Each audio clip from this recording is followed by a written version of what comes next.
How's that? Are we doing better now? Yes? You can hear me? Oh, wonderful. There we go. Thank you, Andrew. I'm wearing my press secretary audition outfit. What do you think?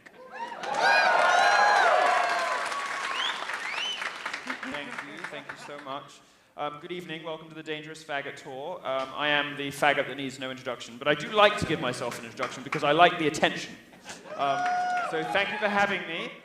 In my capacity as Daddy's favorite and most fabulous advocate, and in addition, chief supervillain both of the internet and American college campuses, I'm pleased to announce that I'm quickly climbing the Clinton enemy list.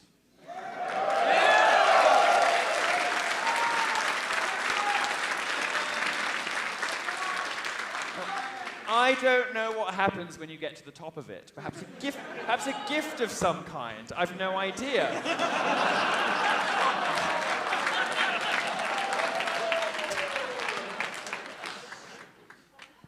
Accidentally, fatally shot himself in the back of the head and burned it. Yeah, sounds about right. Now, I've actually reached out to Hillary's campaign. I told her, I hope that Daddy wins, that we can let bygones be bygones. And they just replied, Vince Foster. We've gathered tonight on a very special night for America. And I'm going to keep it briefer than usual tonight, because I know you all want to get home and watch the debate, and I do too. So we're going to just run through a few of the things that you might expect this evening. Some of the things that you have to look forward to. This is arguably the biggest TV event in 40 years, outside the Super Bowl, obviously. That may shock some of you, but I do recognize that the debates are more important than my talk. So I'm going to get through it, we're going to get through it, but I want to talk to you first of all about a few of the reasons that I think, as a visitor to this country, that Donald Trump not only can win, but must win in November. Why are people so excited about this election? Well, it's a television spectacular, unprecedented in politics. On one side of the debate, you've got a woman that nobody has ever liked. Nobody has ever liked this woman. She has been thrust, especially not her husband. I'm just saying. He sure had his. I think the facts speak for themselves. This is a woman who's been thrust on us. It's a woman who has been imposed on us, a woman that nobody has ever liked, and who is about to be piped into 100 million living rooms for 90 minutes.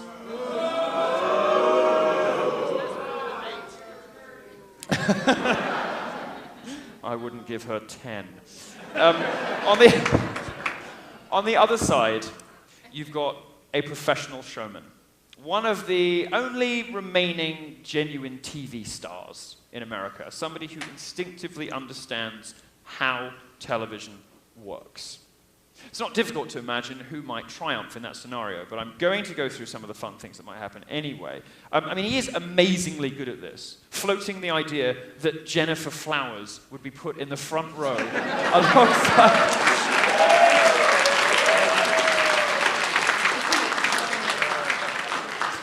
For younger audience members and viewers, that's one of Bill Clinton's mistresses. And the point of it isn't to say that Bill Clinton is a horn dog. Because I know I'm going to lose some friends on the political right here, but he was kind of cool, in a way. You know, he was sort of a cool president, and I don't think anybody really hated him that much for getting some in the Oval Office. I mean, wouldn't you? Well, I'd be giving in the Oval Office, but...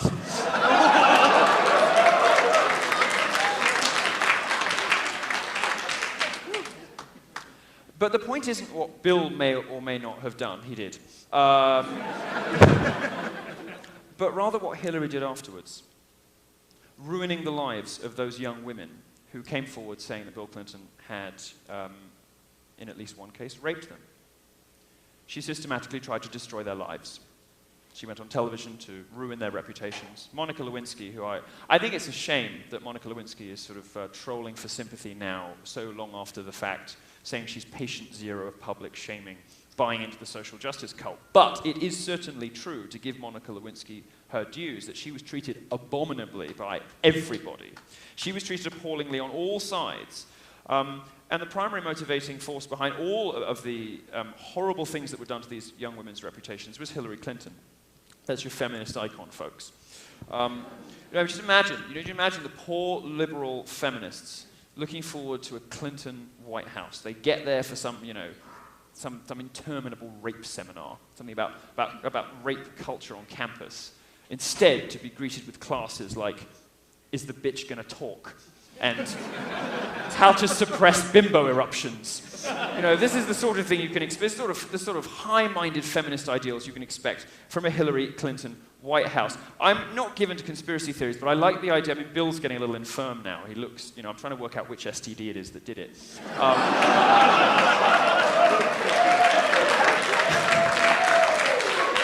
I've seen that sort of pallid exterior, the thin, papery skin and the wiry, vacancy of it in gay clubs before, but I have a feeling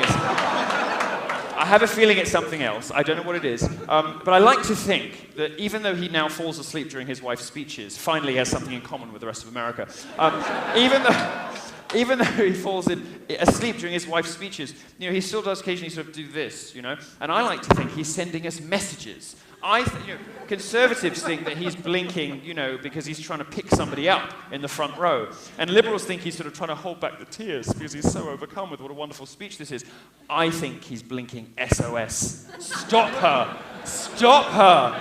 Stop her. I think so. No, I love the conspiracy theory that he secretly doesn't want her to win.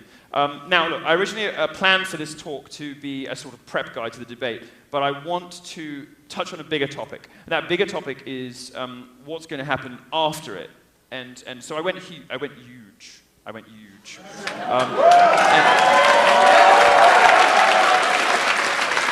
For those of you who can't read it at home, it says, "Daddy's got this." And I think he does, and I'd like to tell you why. I'm not worried about his performance at all. Trump is a clutch performer. Any of you are sports fans? You know what a clutch performer is? Somebody who does better with more pressure on him, unlike his opponent. The entire mainstream media and all of the structures of power in this country have been desperate to ruin this guy. They have failed. They have failed spectacularly. Donald Trump has benefited from every attack that's been thrown his way because the American people have realized, I think, that the media attacking him is part of the problem that they want to solve. They are part of the Washington and New York elites problem that is not doing great by this country. So media attacks on Donald Trump don't seem to have very much effect.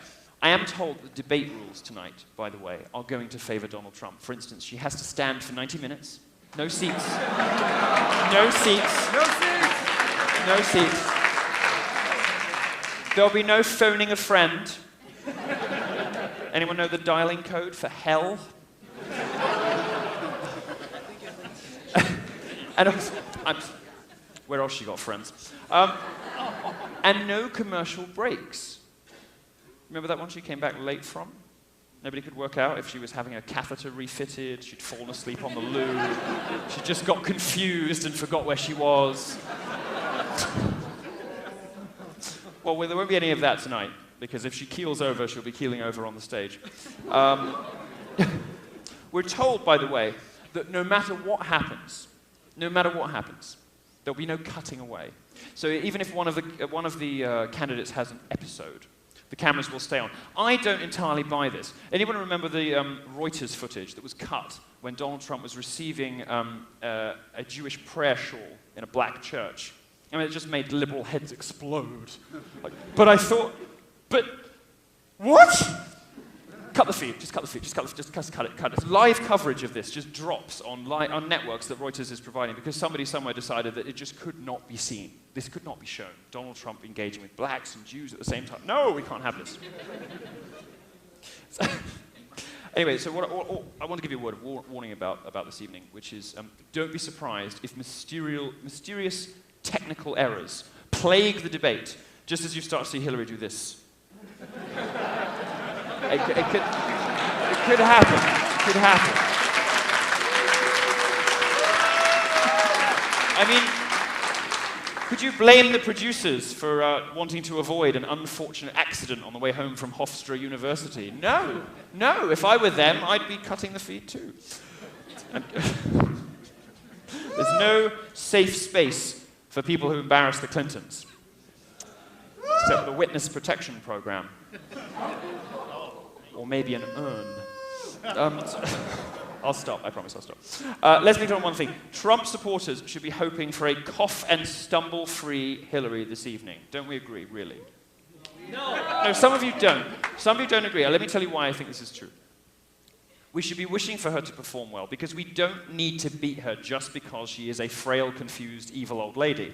We want to... Reason enough. We want to beat her because the facts are on our side. We want to beat her with reason, with logic, and with policies the American people care about. Now, I'm just a visitor in this country, but I do take a great deal of interest in what happens here, because everybody should. A strong and free America is a strong and free world. And as a European...